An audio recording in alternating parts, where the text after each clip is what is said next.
Good day mga boss, na po tayo home service Yamaha NMAX version 2.1 na wala ang code, na walang remote.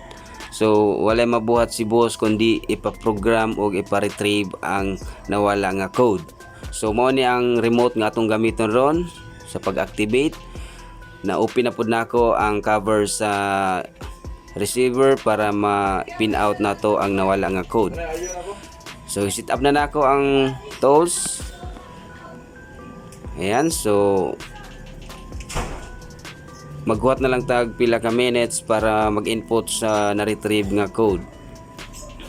Alright, so sa mga tao dira nga nawala og code, nawala og remote, so ayaw mong kauwaw nga mo text or mo tawag kung naamoy pangutana kay para mag-guide ko kamo kung asa ninyo pwedeng ipadala inyo mga receiver kung pananglit di mo taga Cebu. Pero og taga Cebu mo, sama sa kong gibuhat karon, na ako karon sa Talisay, Cebu, nag home service, pwede kaayo basta taga Cebu lang ta. Okay? So magbuhat na lang ta nga ma-input ang tanan code nga na-retrieve sa atong tools para ma-activate na ang bagong remote.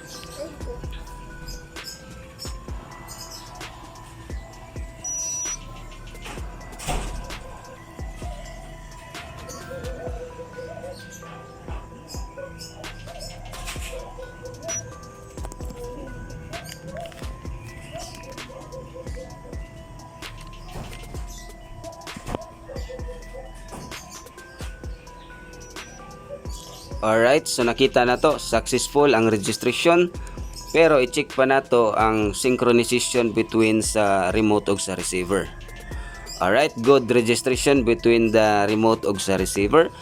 So usbon ko, kung di ka taga Cebu, pwede kang mutawag mo text para mag-guide or matagaan pod ka nako sa details kung asa ninyo pwedeng ipadala inyong mga receiver. So karon ato na i-test ang remote kung mauna ba nato ang panel. Alright, so nakita na to na nag-on ang panel, so it means na activated ang bagong remote.